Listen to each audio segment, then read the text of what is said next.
Payments bank पर RBI का सबसे बड़ा एक्शन। लाखों ग्राहकों के पैसों पर खतरा बन गया है।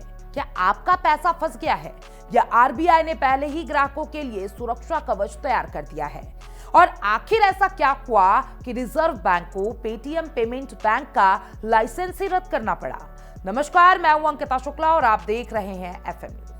देखिए, देश के डिजिटल बैंकिंग सेक्टर में आज बड़ा भूचाल आ गया जब भारतीय रिजर्व बैंक यानी कि आरबीआई ने पेटीएम पेमेंट बैंक का लाइसेंस रद्द करने का फैसला लिया। इस फैसले ने करोड़ों यूजर्स के मन में एक ही सवाल खड़ा कर दिया, जो पैसा पेटीएम पेमेंट बैंक में जमा है उसका क्या होगा? सबसे पहले आपको साफ कर दे, आरबीआई ने कहा है कि ग्राहकों का पैसा सुरक्षित है। जिन लोगों के खाते में रकम जमा है वे डूबेगी नहीं, यानी कि जमाकर्ताओं का पैसा लौटाया जाएगा और इसके लिए पर्याप्त फंड मौजूद है। पेटीएम पेमेंट बैंक के आधिकारिक पोर्टल पर भी साफ लिखा गया है कि ग्राहकों की जमा रकम सुरक्षित है और डिपॉजिट रिफंड करने के लिए बैंक के पास पर्याप्त व्यवस्था है। यानी सबसे बड़ा डर पैसा फंस जाएगा, फिलहाल आरबीआई ने उसे खारिज कर दिया है। लेकिन सवाल यह है कि आखिर आरबीआई ने इतना बड़ा कदम क्यों उठाया? दरअसल रिजर्व बैंक लंबे समय से पेटीएम पेमेंट बैंक पर नजर रखे हुए था।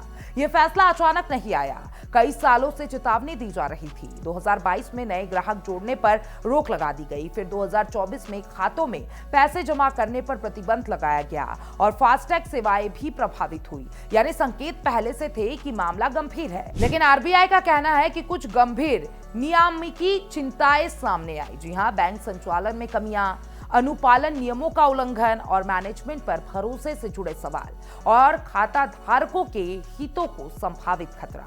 इन वजह से आरबीआई को कड़ा कदम उठाने पर मजबूर किया गया। अब लाइसेंस रद्द होने का मतलब क्या है? इसका मतलब यह है कि पेटीएम पेमेंट बैंक अब एक बैंक की तरह काम नहीं कर पाएगा, नई बैंकिंग सेवाएं नहीं देगा, नए ट्रांजैक्शन नहीं होगा और बैंकिंग ऑपरेशन बंद हो जाएगा। लेकिन इसका मतलब ये नहीं है कि पेटीएम ऐप बंद हो गया। यही सबसे ज्यादा कंफ्यूजन है। पेटीएम और पेटीएम पेमेंट बैंक दोनों अलग चीजें हैं। पेटीएम ऐप एक डिजिटल प्लेटफॉर्म है जहां आप यूपीआई पेमेंट करते हैं और मोबाइल रिचार्ज करते हैं, बिल भरते हैं, टिकट बुक करते हैं। वहीं पेटीएम पेमेंट बैंक एक बैंकिंग इकाई थी जहां सेविंग अकाउंट, वॉलेट, फास्टैग और बैंकिंग सेवाएं मिलती थी। आरबीआई ने बैंक पर कार्रवाई की है और पेटीएम ऐप पर नहीं, पेटीएम की पेमेंट कंपनी 197 कम्युनिकेशन भी कह चुकी है कि वह पेटीएम पेमेंट बैंक ने अलग इकाई है। दोनों अलग अलग चीजें हैं। यानी पेमेंट साफ तौर पे पेटीएम ऐप फिलहाल आपका काम करता रहेगा, तो आपको पेमेंट करने के लिए कोई टेंशन लेने की बात नहीं है।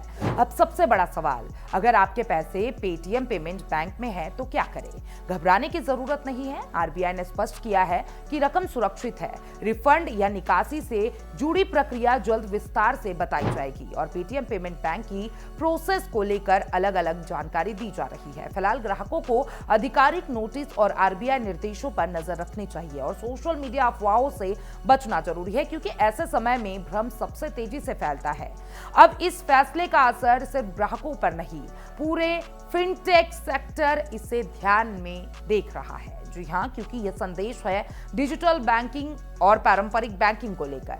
नियम सबके लिए समान है। अगर अनुपालन में कमी होगी तो कार्रवाई होगी और आरबीआई का यह कदम कई मायनों में सख्त संदेश माना जा रहा है। एक तरफ ग्राहक सुरक्षा, दूसरी तरफ नियामकीय अनुशासन और दोनों पर फोकस साफ दिख रहा है।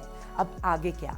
आरबीआई हाईकोर्ट भी जाने को तैयारी में है। यानी मामला सिर्फ प्रशासनिक नहीं, कानूनी मोड़ भी ले सकता है। इसलिए आने वाले दिन बेहद अहम होंगे।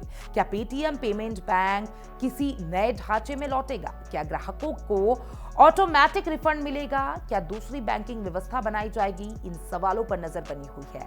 लेकिन अभी सबसे अहम बात, आपका पैसा सुरक्षित बताया गया है, यही सबसे बड़ी राहत है। तो कुल मिलाकर पेटीएम पेमेंट बैंक का लाइसेंस रद्द हुआ है, लेकिन ग्राहकों की जमा रकम पर आरबीआई ने सुरक्षा की गारंटी दी है और पेटीएम ऐप चलता रहेगा। लेकिन पेटीएम पेमेंट बैंक अब बैंकिंग की तरह काम नहीं करेगा और इस पूरे घटनाक्रम ने डिजिटल बैंकिंग सेक्टर को एक बड़ा संदेश दिया है। देखिए, साफ तौर पे नियमों से समझौता नहीं चलेगा। अब देखना होगा कि ये सिर्फ एक बैंक पर कार्रवाई है या फिनटेक सेक्टर के लिए बड़े बदलाव की शुरुआत।